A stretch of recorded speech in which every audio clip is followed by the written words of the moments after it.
joining us today in this session, in this webinar, The Future of Engineering, AI in Engineering. Today, we are going to be joined by our very special guest, Dr. Andrea Hayes from the University of Witwatersrand. But before we begin, may we just go through a couple of things that are going to assist you to have a smooth time while you are with us. So the very first thing, may you kindly turn off all notifications during the meeting. Select the 3 dots for the settings and more under settings, and uncheck the show notifications during calls and the meeting box as indicated on the instructions on your screen. What are some common questions? So the copy of slides as well as the video recording will be made available at the end of this webinar. Also, you are going to get a certificate of attendance at the end of this webinar. You are going to get this certificate by scanning a QR code that is going to be presented at this particular webinar. So, as I stated earlier, the title of our webinar today is The Future of Engineering, Artificial Intelligence in Engineering. But before we begin, may we introduce our guest, Dr. Andrea Hayes. So Dr. Andrea Hayes is a lecturer in game design in the Digital Arts Department at the University of the Witwatersrand. Her research focuses on video games as complex cultural, technological, and ecological systems, with particular interest in how game mechanics, narratives, and player interactions shape meaning. Her work engages with game studies, environmental storytelling, spatiality, gender representation, and the Anthropocene in games. As both a researcher and educator, Andrea is interested in how game design can bridge creative practice, theory, technology, and social inquiry. Her work contributes to ongoing conversations about the role of games in education, culture, sustainability, and systems thinking. So before we begin the discussions with our guest, Dr. Andrea Hayes, we are going to have a short presentation that is going to set the scene for the discussions that we'll then later on have. So let's first look at the evolution of engineering. Where did engineering begin up to the point where we are today? So Industry 1.0, we almost always hear people saying Industry 4.0, Industry 4.0. What does this represent? What is then Industry 1.0? What is Industry 2.0? What is Industry 3.0? So the diagram that you see on your screen basically represents the evolution of engineering over the years or over the centuries, right? So Industry 1.0 was the mechanization, the introduction of steam power. Then Industry 2.0 was then mass production, the introduction of the assembly line, right? And also electrical energy as well. And then Industry 3.0, this was then now automation, right? Computers and electronics. And then currently you are in Industry 4.0, cyber physical systems or Internet of Things, networks, digital twins, and all of that. So this discussion that we're going to have today will be about Industry 4.0. What significant role does artificial intelligence play within engineering? What can the engineer of today hope for the future? How can the engineer of today best equip themselves to be a valuable engineering asset in the future, in Industry 5.0? What then is Industry 5.0? Moving on from Industry 4.0 where we are now, Industry 5.0 stated, simply put, the engineer of tomorrow will work alongside artificial intelligence rather than compete against it. We've had so many critics commenting on the benefits as well as the negative impacts of artificial intelligence. One of the key negative impacts that is consistently mentioned about artificial intelligence is the fact that artificial intelligence will most likely destroy jobs, the destruction of jobs. I'm sure many of us have heard about this on many occasions. But perhaps, why can we not think about it as artificial intelligence being a tool that assists the engineer of tomorrow, or a tool that is used to create more jobs rather than destroy them? So in Industry 5.0, this is going to be people-centric, that is close collaboration between workers and machines. Systems complement human skills rather than replacing them, offering optimal synergy. Industry 5.0 should also be sustainable. New skills for workers and secular processes to leave a better world for future generations. Resilience. Industry 5.0 should be resilient, being able to change quickly to stay ahead of the curve and adapt to changing market dynamics. We are expected to be resilient. We are expected to be able to change quickly and to stay ahead of the curve, to equip ourselves with the necessary skills to be able to be functional and thrive in Industry 5.0. What are some applications of AI in engineering?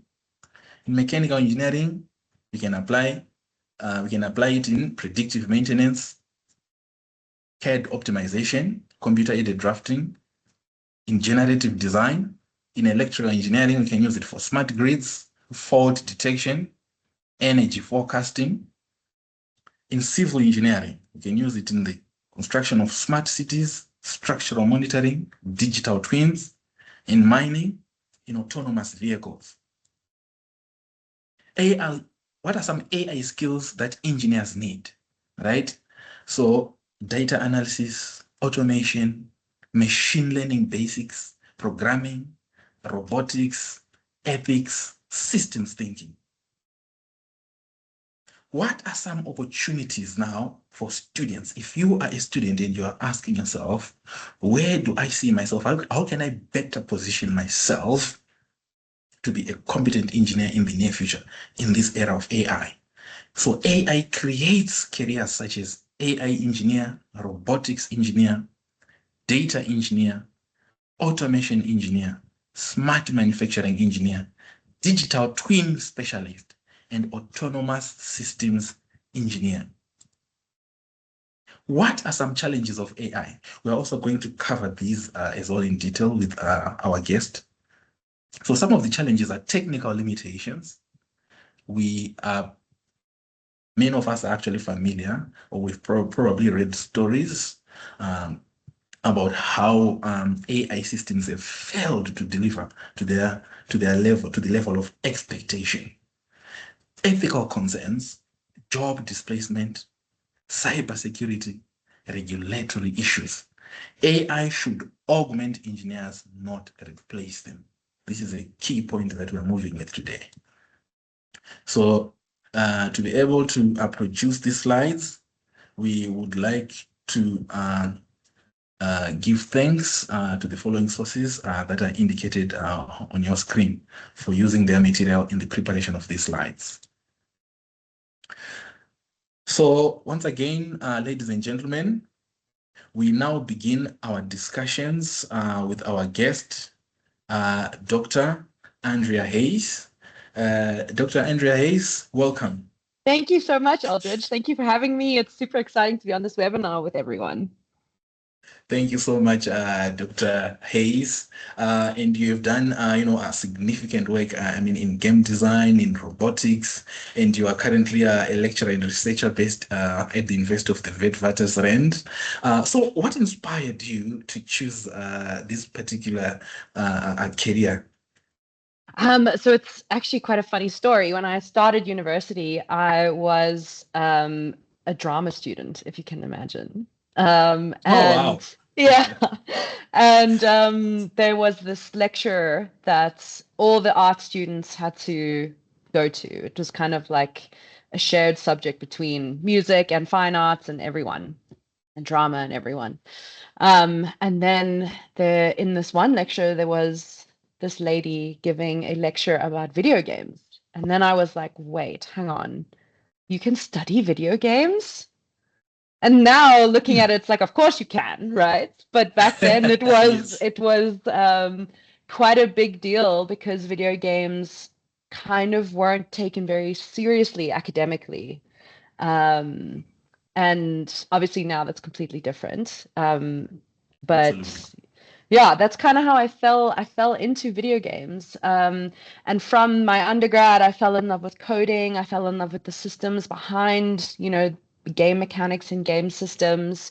Um, and yeah, my career has been very much about kind of making games, and working with different softwares, but also working with different artists to make the visuals for games. And in my research, I explore like many sides of game design, but I look specifically at kind of the more serious topics behind games. So things like gender representation, or for example, in my thesis for my doctorate, I looked at how, issues of climate change can be Right. addressed with video games, specifically virtual reality. Um, and so, yeah, that's kind of where I'm at now. And I'm kind of exploring my research a little bit wider. And yeah. Amazing, Dr. Hayes. And you have, I mean, done really, really well. Your research is impactful. And thank you so much, I mean, for contributing so much knowledge Oh, thank to the you. overall body of knowledge. Yes, amazing. So, yes, you touched also on your research work. I see your research also basically explores complex technological systems in game design. So engineers also develop, complex technological systems as well. So what are some similarities that maybe you have noted, or that you see between maybe, the development of complex systems within game design and the development of complex systems maybe within engineering holistically? I think actually there's a lot more in common than what people think. So both game designers and engineers have to work with very complicated systems that are made up of interconnected parts. So a designer might change a movement mechanic, but that can also affect the way that the game's level is designed and the art and the difficulty and all of that kind of stuff. And I think similarly, engineers might face a problem where altering one component of a system may produce consequences elsewhere in whatever it is that they're designing and developing. And so I think both of these fields are very dependent on this idea of designing and developing iteratively. So you identify a problem, you create a prototype, you test it, you collect evidence, you examine failures, and then you revise your design or your development. In game design, we call that play testing, Amazing. In engineering, you call it testing. But Yes, design and there's a testing, lot of, yes. yes, there's a lot of similarities in the production and the thinking behind developing something between game design and engineering. And I think at WITS, where we have our undergraduate in digital arts, we actually offer the degree for both the BA route, but also the engineering route. So you can do game design as an engineer or as an art student. And we work very closely with the engineering department at WITS to kind of include engineers into the program because it is quite similar, right? Because there are these similarities in thinking and developing between game design and engineering. Absolutely. That's quite amazing. I love how you put it because, I mean, all the processes that you just spoke about, right? That's basically also engineering, design and testing as well, right? Up to the point where you get your prototype, you test it, you refine it again, correct any faults and, improve it along the way. So that's quite interesting because that is also how, pretty much entire engineering design and testing process Mm, unrolls. Yes, we follow the similar processes. I also loved that you earlier on spoke about also gender representation, which is something you're quite passionate about.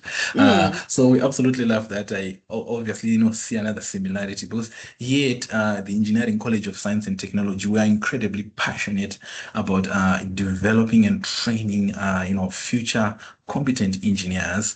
We need graduates who are able to join the workforce whilst being well equipped with the necessary skills for them to thrive, particularly in the fourth industrial revolution, and also especially women as well. Because mm. I think according to the statistics South Africa, only 16% of women, only 16% of engineers in South Africa are women. So Wow, so that is significantly low. We need to get that number up, and for I'm proud to sure. say at ECST, we're actually at the forefront of trying to transform that look. Yeah. That's So that is amazing. fantastic. Yes. Wonderful. So, also, going back to the similarities you also stated, I see also in game design, you also speak a lot about or rather you utilize simulation quite Hmm. significantly, right? And I see the kind of virtual reality worlds that you create in game design. I mean, some of it looks so real that it's so impressive, right? Yes. I think yes, I think in engineering that is something that we certainly can learn from game design and try to improve in engineering. Of course, particularly now in the 4I era, that is something that is incredibly important at this point in time. How can we best, maybe copy, for the lack of a better word, or adopt, or how should we approach simulation so as to utilize again the same, so as to get at least incredibly realistic virtual realities as you do in game design. Yeah, so I think the very powerful thing about game technology is that it can really help not just engineers but many people create these kind of interactive simulations where you can experiment, right, with whatever it is that you are trying to make or trying to test or whatever the case is, um, without facing the cost or danger of testing something in the physical world, right? Correct. Um, so this idea of simulations is something that links again very nicely to game design and engineering. So in 2022, I was the head of the games department for a company that did exactly this. So we would create training material in virtual reality for the different mines around South Africa. And you would have you would situate the trainee in a mine in a particular situation that is quite dangerous, like there's a Yeah, fire absolutely. underground. Um, and because it's virtual reality, no one's going to get hurt, Yeah, which is great. absolutely. But Correct. you are able to, teach the person, okay, this is the procedure where, the miners and the engineers use to deal with this dangerous situation underground. Um, and so I think um, it's great because you do have these like photorealistic worlds, right? Where you can really kind of relate to what's going on in that situation because it feels so real. Hmm. Um, but there's this, danger that's taken out of it. And so I think, yeah, engineering can really benefit from this idea of testing in virtual worlds, and I think that that's been happening for quite a while now. But the gamification of it to train people is, I think, what's quite powerful in that.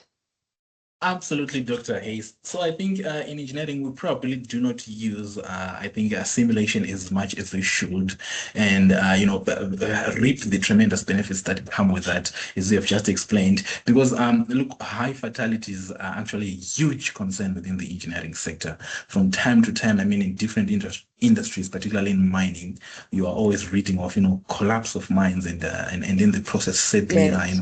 killing quite a lot of, our workers. So that is absolutely, I think, something that can be avoided. And if simulation can be employed as a tool to try to significantly reduce such fatalities, I think that would be fantastic, really. Thank you so much Yes.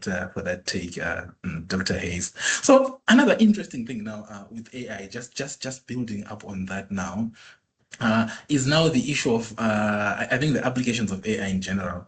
As you probably have noticed, AI is now being used, I think, through ChatGPT, Mm-hmm. Cloud, Copilot, and all these other applications. AI is increasingly being used now to generate images, text, code, pretty much everything, right?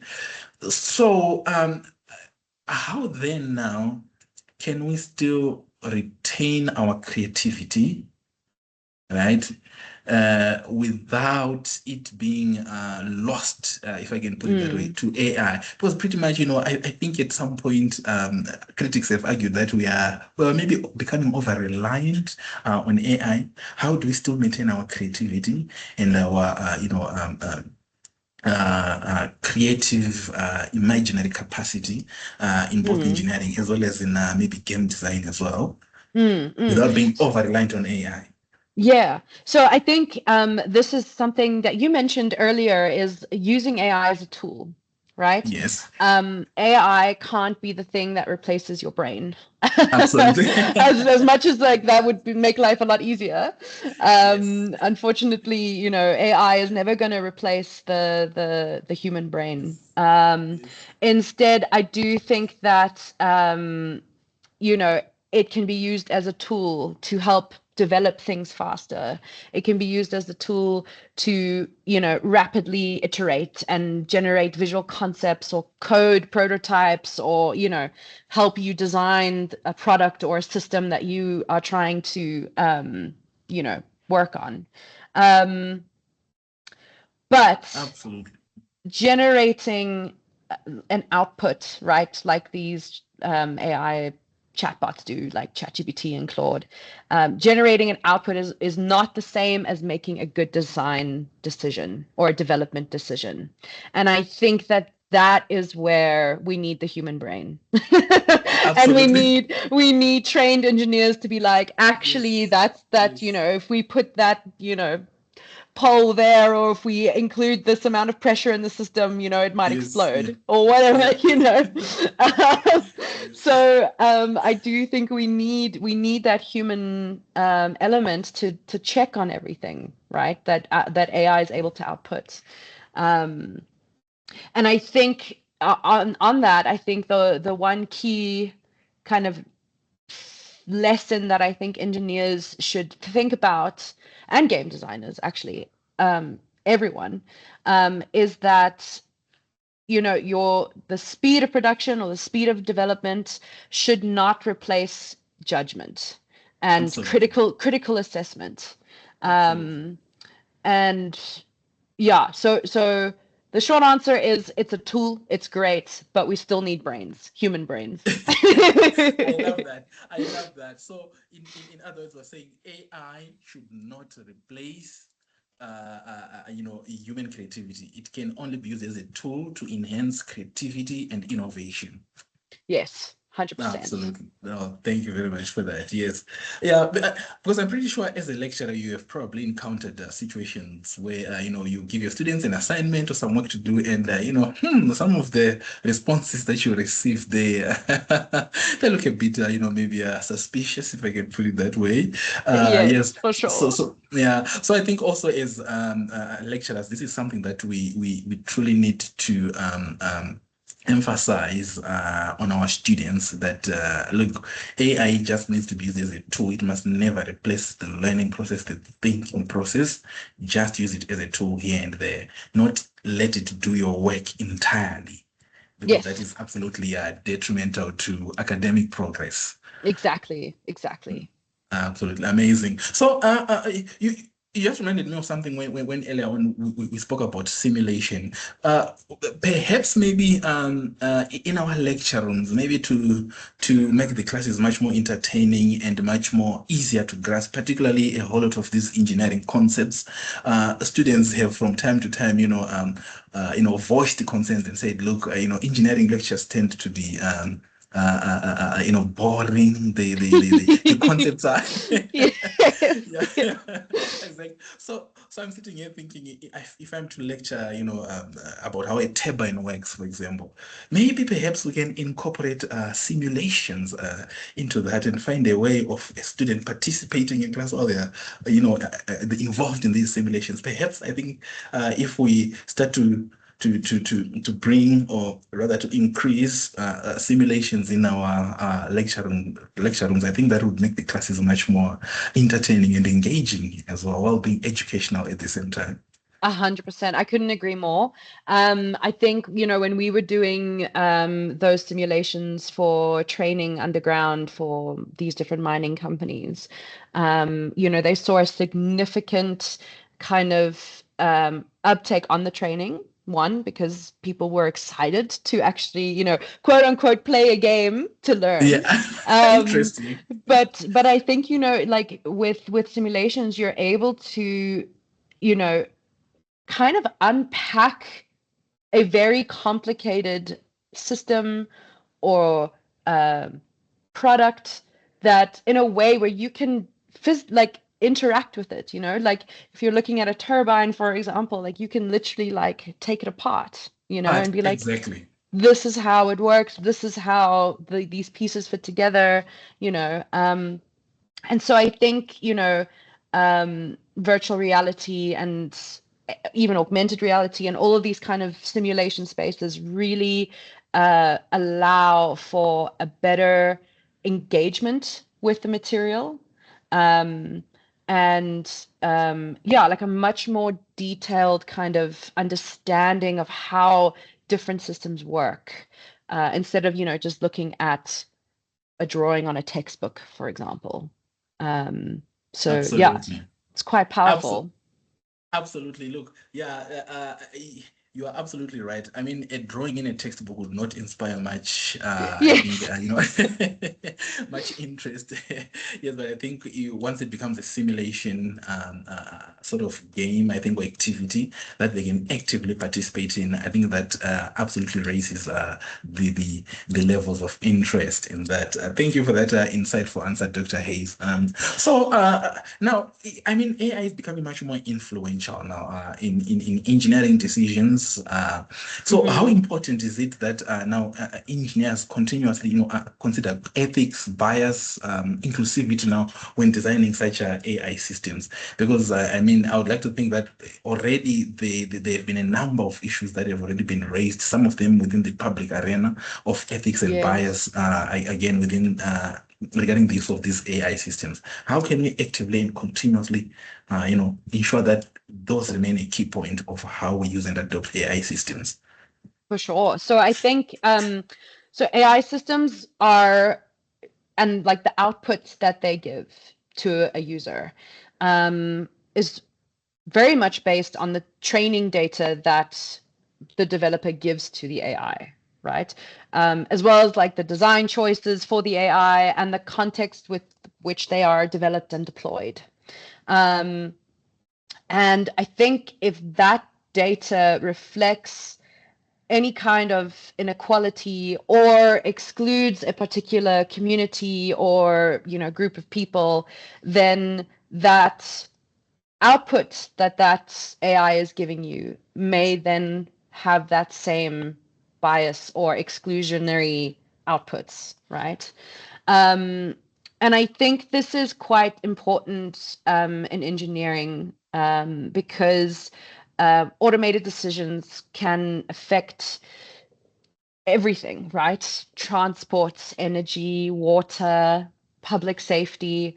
Um, so if we have a system that is, reliant on AI, and then we kind of use it in public, how is it going to exclude certain people and how is it going to benefit others? Um, Absolutely. So I think it can't be just it's not just an abstract technical error. It literally determines who receives resources or who receives benefits from different systems, and who is exposed to being excluded or being overlooked, if I can say it like that. Mhm. So I think one question that I would, well, one thing that I would encourage engineers to explore is who is represented in the data that they are using to make a product. You know, who participated in the design process for the AI that they are using to develop their systems or their machines or whatever it is that they're working on. Who might be harmed, and who can they challenge these, patterns in their design. So yeah, I think engineers need to be very much aware of what their systems are trained on, and how they are using different data sets to influence their design. Absolutely. Thank you so much. Once again, for that insightful answer. I love the point that you honed in on when you said that, let's use these systems again, I think, for the upliftment, of our society, particularly those that, are experiencing much more serious challenges. At least let's use these tools to ensure that society holistically is uplifted. So I think that's a fundamental point. But then, which then brings me perhaps maybe to my other point. Some researchers have also argued that, look, here on the African continent, we tend to be consumers mostly of the AI technology rather than creators, right? So if we continue to be consumers rather than creators, are we then not at risk of consuming AI technologies that have, or rather that are controlled by algorithms that are maybe meant for, developed countries such as Europe and America, rather than algorithms that are context specific for the African, continent, for solutions that we need today? Are we not? Shouldn't we then be at the forefront of developing our own algorithms or our own AI systems? 100%. Yes, I definitely think so. And So, I think what's important is for us to consider, how have these different AI models been created, and what can we learn from those models, and how can we adjust them or recreate them in a way that suits our context and the people in our communities and in our countries. Because I think you're absolutely right. I don't think, an AI made by, somewhere in the global north will be applicable to every situation or to every single person in the global south. And so I do think we need more engineers, more software engineers, yes, yes. making different AI models and thinking about, okay, but how will this be for the benefit of, the average person, for example, in South Africa, right? Absolutely. So for sure, yeah, I couldn't agree more. Oh, absolutely wonderful. So maybe perhaps to follow up on that now. So now looking at the challenges again that we also have, because for AI systems, I think to function optimally, they need AI data centers, right? And these data centers are known to consume an incredibly high amount of electricity, right? So now other critics have also argued now that are we then, particularly here in Africa, are we not then, if we then rush, or if we then, go on to build these AI data centers, are we then not misplacing our priorities, right? Because I think it was McKinsey and Company once published a report not long ago that said for Africa to remain digitally competitive, Africa has to build at least, anywhere from 1.5 2 gigawatt capacity, data center capacity, AI data center capacity. I mean, that's, I mean, an incredibly, I mean, if I think of the electricity consumption for such a data center, I think at 2 gigawatts can probably power anywhere between, I mean, looking at our usage in South Africa, probably 2 to 3 million homes, I think. Yes. So if we then prioritize now building these AI data centers, well, on one hand, we are struggling with the, electricity shortages and all of that and all of that. Yes, Yeah. exactly.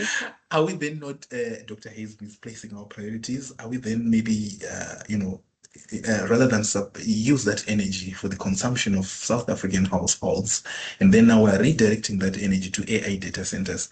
Are the critics right in saying that maybe perhaps we're misplacing our priorities, or we need to strike a balance between the two? I would be of the opinion that we should probably fix our most basic infrastructure first before we spend millions and billions on, Correct, yeah.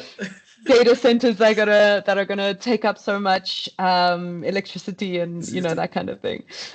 So yes, I do agree that I think we rely on our government to make sure that they can provide services for us, and they can have the foundational kind of resources that we need and services that we need to live our lives.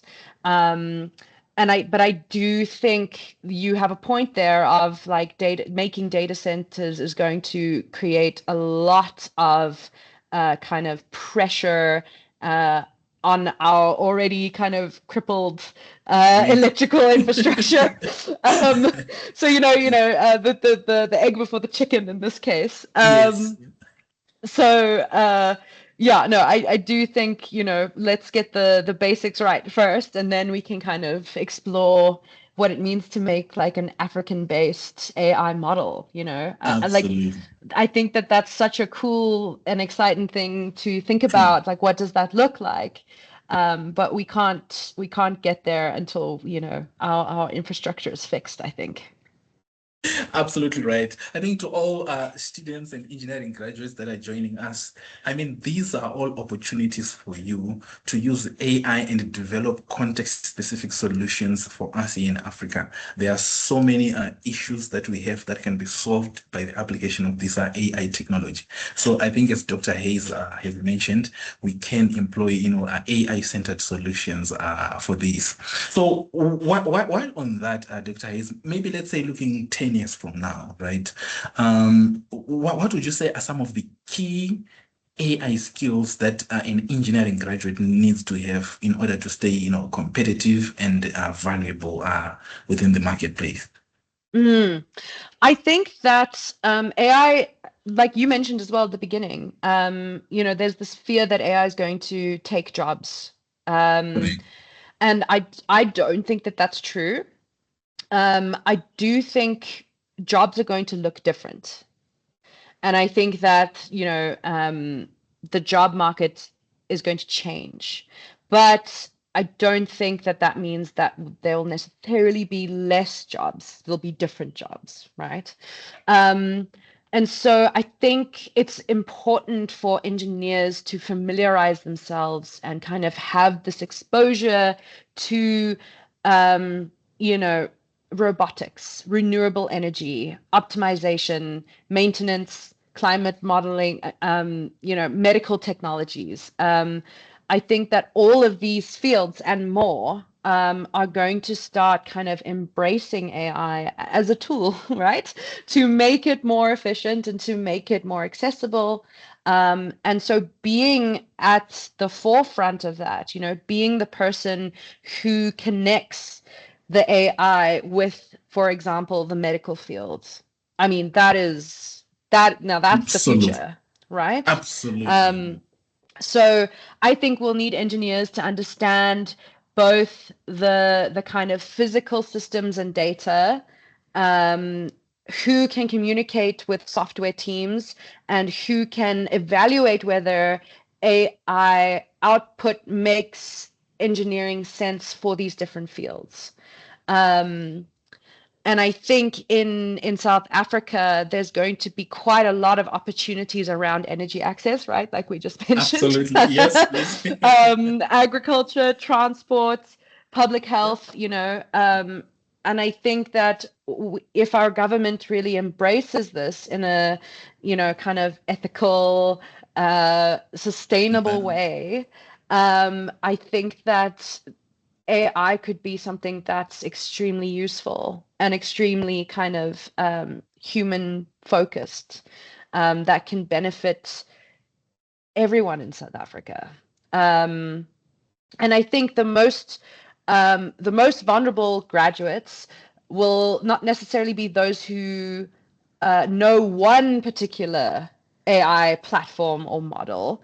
I think it will be those who can learn continuously about these different AI models. They can make new AI models, and they can apply AI models to different situations and to different fields that need it most. Yeah, Absolutely. So, in other words, context-specific solutions 100%. Yeah. for our society. Absolutely amazing. So, if I can also just slightly follow up also on that. So, Dr. Hayes, if you are to develop, let's say you are to develop an AI pod to today, maybe what would it do? We see the number, of course, the most common one being, you know, your ChatGPT generates text, images, and all of that, and of course, a number of other, other tools that also have a number of other issues. So if you are to maybe develop an AI pod to today, I know you are a designer. What would that tool maybe do today? Perhaps maybe to the students also that are listening and to the graduates as well, That's aspiring a engineers. Yes. that's a great question. Honestly, if it could just do my taxes, I would be very I would be very grateful because the e-filing system is very confusing. I like that. Yes. I Um, like that. Yes. but in all seriousness, like I think, you know, if there could be an AI assistant that is actually designed for my students in a way that doesn't just give them information that they don't actually know what to do with. But if it's something that can help them, you know, maybe it's like a time organizer, or maybe, you know, it's a reminder, or something that kind of helps them through their studies. That's something that I would be really interested in, instead of getting, you know, another essay that ChatGPT made, you know. Absolutely. Absolutely. Yes, yes, yes. No, the, I think what is it? An AI pod tool that can actually calculate, and do our taxes. I think that would certainly go a long way, and it would Yes. certainly be successful because we do not want to get in trouble with SARS. Exactly, exactly. No, absolutely, yes. So I think to all of our students that are listening, I mean, these are, incredible opportunities, that are presented to you that, can be solved by using AI-centered solutions, right? So also now just to follow up on that. So as it stands now, Africa is less than 1% now of the world's AI data center capacity, right? We spoke of data centers earlier. Only imagine less than 1% of Mm. all the installed data centers in the world. So recently, an African entrepreneur partnered up with the largest AI chip maker in the world. It's a company called NVIDIA. Mm-hmm. So they partnered up, I think, to build one of Africa's largest AI data centers. I think construction has begun by now. So these are normally called AI factories, right? So looking at the fact that we only have less than 1% of the world's installed capacity, do you think we've been left behind, or we can still catch up and create maybe sustainable solutions for our country and continent? I think that we have such potential in Africa. And I really do think that we will get engineers and these beautiful minded people who are going to create ways that we can have our own AI data centers that don't consume as much energy and put demands on our system, or that use sustainable energy generation to do so.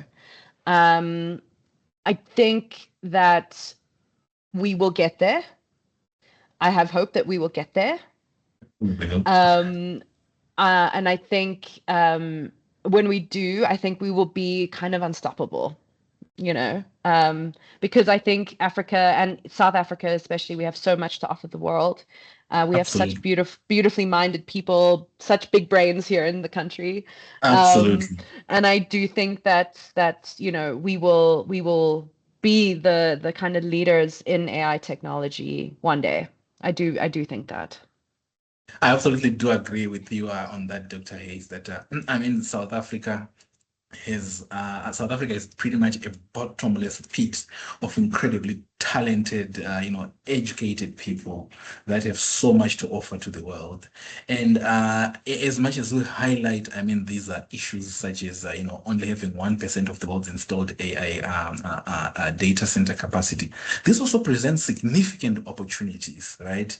For all, young engineering student graduates, these are significant opportunities that can be explored and capitalized on while also solving our key challenges.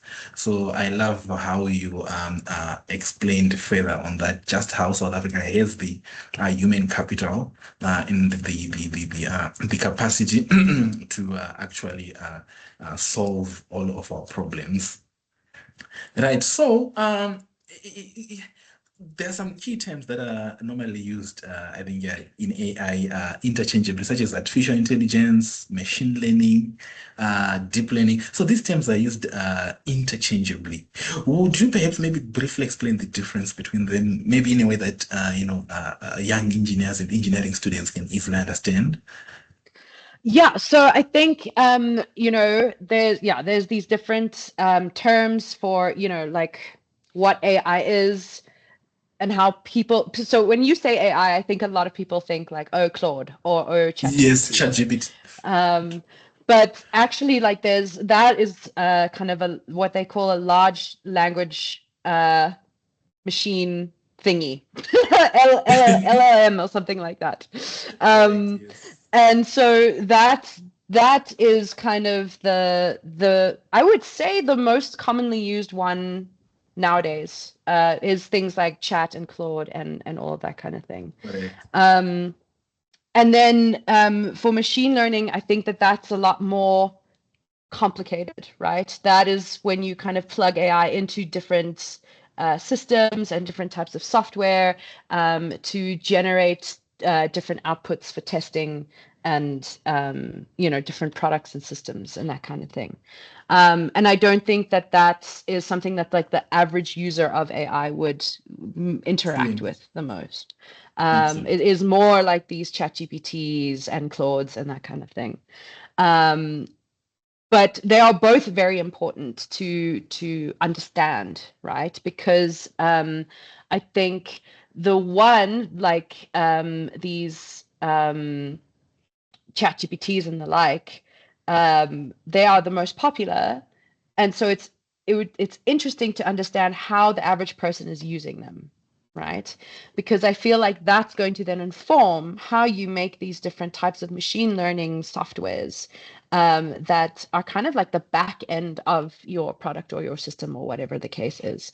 And so they are both quite interchangeable that way, in the sense that you can use the one to kind of understand the psychology behind how the other one should be implemented. So yeah, I think that's kind of like my understanding of it. I know it's far more complicated than that, Absolutely. but yes, that's kind of like how I understand it. That's quite insightful, Dr. Hayes. So I'm just looking at our time. I think we've probably a minute for another question. So I mean, if you could leave one message now, I mean, for future engineers about artificial intelligence, innovation, and the future of engineering, what would it be? What should they prepare for? How should they prepare for it? How should they be ready for the future of AI in engineering? Yeah, for sure. So I think my one kind of key thing is don't allow AI to replace your brain. Um, don't allow it to make you less curious. Um, Use it as a tool. right? Use it to test possibilities, ask like better questions, solve problems that were too previously complicated. But don't confuse your, ChatGPT's very confident output with it being the correct answer, right? Don't never underestimate how important your own critical thinking is, because the future of engineering is with people who are critical thinkers, and people who can use AI tools to help them create what came from their brain to solve problems, you know. Um, so I guess in essence it would be learn how AI works, use it as a tool, but consistently question it, and make sure that you are using your critical thinking skills whenever you're using it. Absolutely profound points, Dr. Hayes. There you have headed to you, our young engineering aspirants, graduates, students. Use AI as a tool. Do not replace thinking with AI, right? She has also said that the future of engineering is with critical thinkers, right? Use AI to help augment your critical thinking, right? Not replace your critical thinking, right? So AI can never replace our critical thinking capacity. Let's continuously use it to enrich that. Let's continuously use it as a tool. Those are quite fundamental points, Dr. Hayes. So may we then take this opportunity to open the floor for questions. To those that are joining us, please kindly feel free to pose some questions to Dr. Hayes here. Anything on AI in engineering, please do feel free. The floor is yours.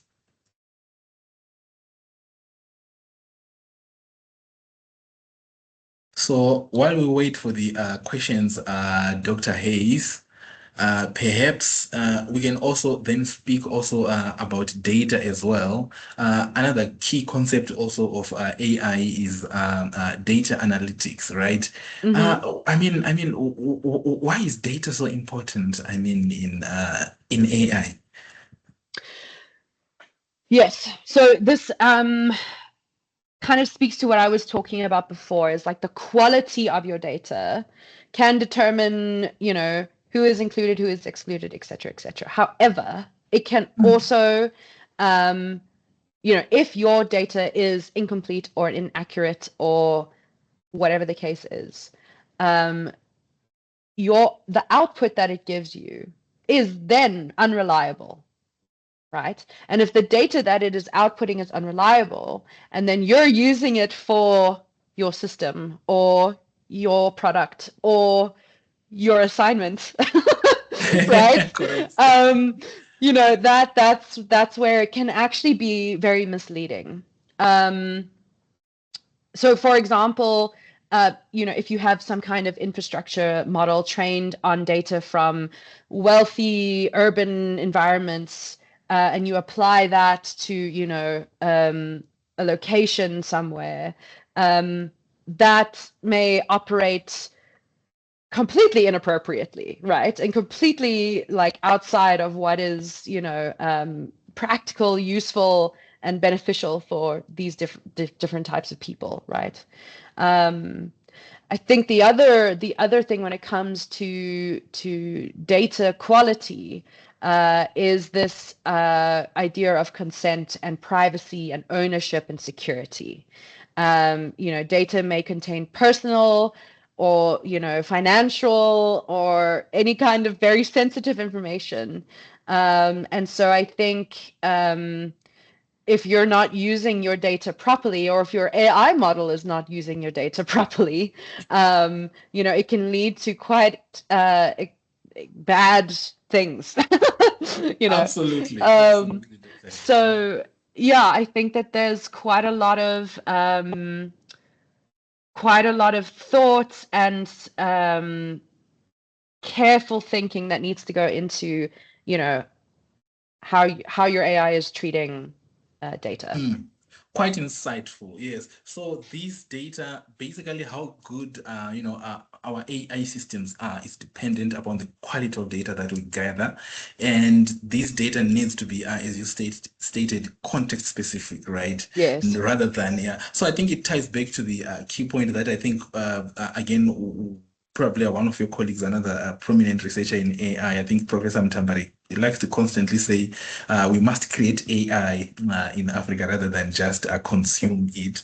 So I think it ties back to that again, and the point we mentioned earlier that if we create our own systems, we're able to solve our own solutions rather than relying on algorithms from other countries that do not, essentially solve our problems. So I think that's quite a key point. I hope 100%, yeah.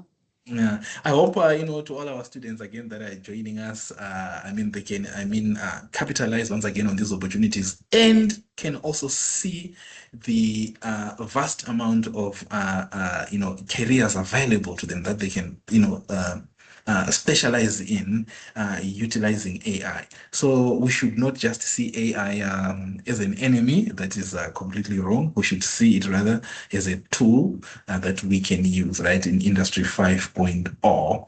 100%. Yes. So once again, if there are any questions to our audience, please feel free to pose your questions to our guest. The floor is open for questions. Please do feel free to pose the questions. I do not see any questions as yet. I suppose our audience is, still digesting the fundamental information that you've just shared there, Dr. Hayes. But what I like mostly, Dr. Hayes, is the fact that we get to relearn again about AI and get to see it in in a different light, right? Rather 100%, than yeah. just exactly, rather than just see its negatives, at least we can see also the kind of positives that it brings to us in engineering, to our students, to our careers, and basically as a tool to solve all these different problems that we have in our society, right? Dr. Hayes, thank you so much for your insightful comments. We're incredibly excited to have you. ECST again is profoundly grateful to have you. We are seek to create students that are incredibly competent in the fourth industrial revolutions and going forward and in Industry 5.0. So thank you so much for your insights. We hope our students and future students and upcoming engineers get to fully capitalize on these opportunities and get to reimagine what AI is. Any parting words, Dr. Hayes? No, just thank you so much. It's been such a wonderful discussion. And yeah, I'm so happy to be here. And thank you so much for having me. It's been lovely to meet everyone. And yeah, thank you. Thank you so much, Dr. Hayes. To our participants, we are also basically this is our contact and information resources. So we can be found. There is our website on your screen. Our phone number is also there on your screen, and also there is our campus location, Unit 3, Elevation Gardens, Elevation Close at Waterfall Office Park in Midrand. Please feel free to come visit us to schedule a campus tour. You are very welcome to do that, and we'll be grateful to have you and take you around our campus.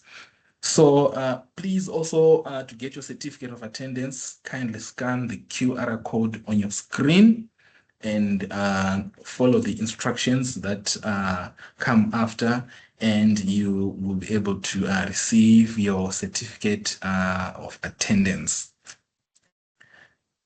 I'll give you a moment to scan that QR code.